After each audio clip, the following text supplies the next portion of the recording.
Aviation long side પર built-up 6.5% મજબૂતી, 0.5% open interest addition બતાવી રહ્યું છે. ડે સાઈથી આમ તો 200 અંક જેટલું નીચે આવી ગયો છે સ્ટોક, પરંતુ કઈ રીતે સલાહ રહેશે ઇન્ડિગો પર?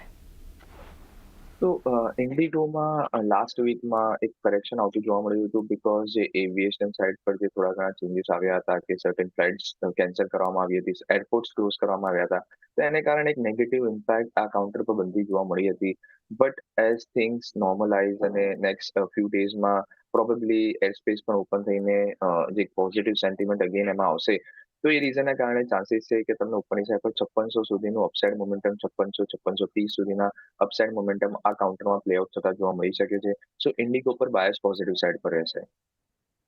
બાયસ અહીંથી ઇન્ડિગો એવિએશનના સ્ટોક પર જોઈ રહ્યા છે. વધુ એક અદાની કાઉન્ટર માટે વ્યૂ, એક અદાની એન્ટરપ્રાઇઝિસ માટે તો પણ કોલ આપ્યો તમે, પરંતુ અદાની ગ્રીન શોર્ટ કવર થઈ રહ્યા છે અત્યારે 6.5%ની ખરીદારી સાથે. આપણે ઓલમોસ્ટ 940ના ડેઝ હાઈ પર ફ્યુચરમાં આ કાઉન્ટર જોઈ રહ્યા છે. એક વ્યૂ અદાની ગ્રીન માટે અર્પણ? સો ચાની અદાની ગ્રીન હજુ પણ એક સાઇડવેઝ કોન્સોલિડેશનમાં છે અને છેલ્લા ઘણા સમયથી એક સાઇડવેઝ મોમેન્ટમ સાથે કોન્સોલિડેશન ફેઝમાં સ્ટેડ થઈ રહ્યો છે. કરન્ટલી બેટર છે કે તમે એને અવોઇડ કરી શકો છો અને ઉપરની સાઈડ પર એક બ્રેકઆઉટ આપે છે પછી તમે લોંગ સાઈડ માટે ધ્યાનમાં રાખી શકો છો. તો હાલ તો એક વોચ અવોઇડ કરી શકો છો ટ્રેડિંગ માટે અદાની ગ્રીન. એસ્કોર્ટ્સ ક્યુબોટાર પણ આપણના ટોપ ગેનર્સમાંથી છે અત્યારે. એફએનડોમાં 7%ની મજબૂતી છે અને બસ 1%ના ઓપન ઇન્ટરેસ્ટ પણ કટ થઈ રહ્યા છે. શોર્ટ કવરિંગ છે. કઈ રીતે વ્યૂ આપશો એસ્કોર્ટ્સ પર? સો એસ્કોર્ટ્સ પર એક બુલિશ રિવર્સલ ફોર્મેશન બનતું જોવા મળી રહ્યું છે અને ચાન્સીસ છે કે ઉપરની સાઈડ પર 3400 થી 3450 સુધીના ટાર્ગેટ અચીવ થતા જોવા મળી શકે છે. 3400-3450 સુધીના એક લેવલ્સ બતાવી શકે છે એસ્કોર્ટ્સનું કાઉન્ટર આપણને. રિયલ્ટી આજે સેક્ટર સૌથી વધારે નિફ્ટી રિયલ્ટી ઓપનિંગની સાથે જ એક મજબૂતી ઇન્ડેક્સ બતાવી રહ્યું હતું. ડીએલએફમાં અત્યારે લોંગ સાઇડ પર બિલ્ટઅપ થતા જોઈ રહ્યા છીએ. આ સિવાય ફ્યુચરમાંથી પણ પ્રેસ્ટીજ એસ્ટેટ્સ તમે જુઓ, ઓબરોય રિયલ્ટી બંનેમાં શોર્ટ કવર થતા આપણને બતાવી રહ્યા છે. બ્રિગેડ એન્ટરપ્રાઇઝિસ જેવા કે કેશ કાઉન્ટર્સ પણ જુઓ, ઓવરઓલ એક મજબૂતી આપણને આ સેક્ટર બતાવી રહ્યું છે. તો પણ કેશ કે ફ્યુચરના કોઈ પણ રિયલ એસ્ટેટ સ્ટોક્સ પર આપનો વ્યૂ રહેશે?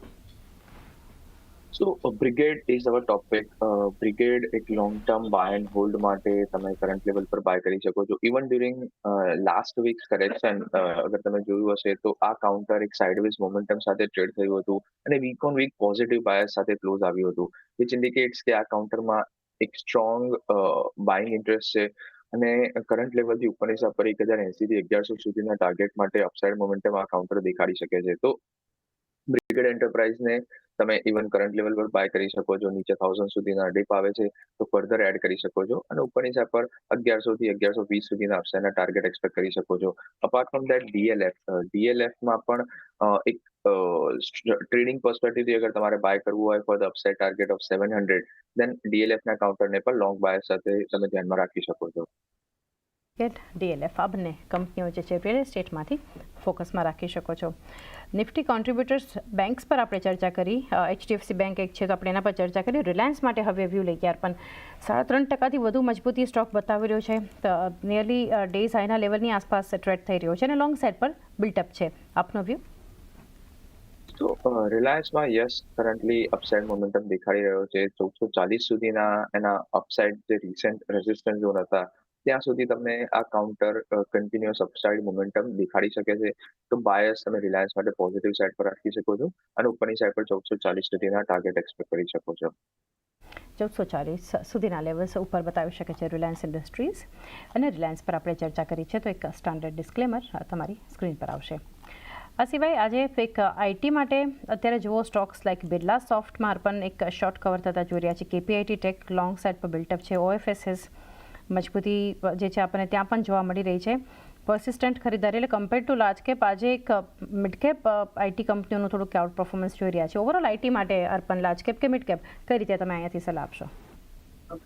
સો persistent ઇઝ અવર ટોપિક અને persistentમાં એક અપસાઇડ મોમેન્ટમ આવતું જોવા મળી શકે છે. એક માઇનર રેઝિસ્ટન્સ 5800ના લેવલની આસપાસનું છે. તો ત્યાં સુધી જો 5800ના લેવલ પર જો બ્રેક કરે છે તો ફર્ધર ઉપરની સાઈડ પર એક પોઝિશનલ ટાર્ગેટ માટે જે 6700-6800 સુધીના પોઝિશનલ ટાર્ગેટ માટે પણ તમે એડ કરી શકો છો.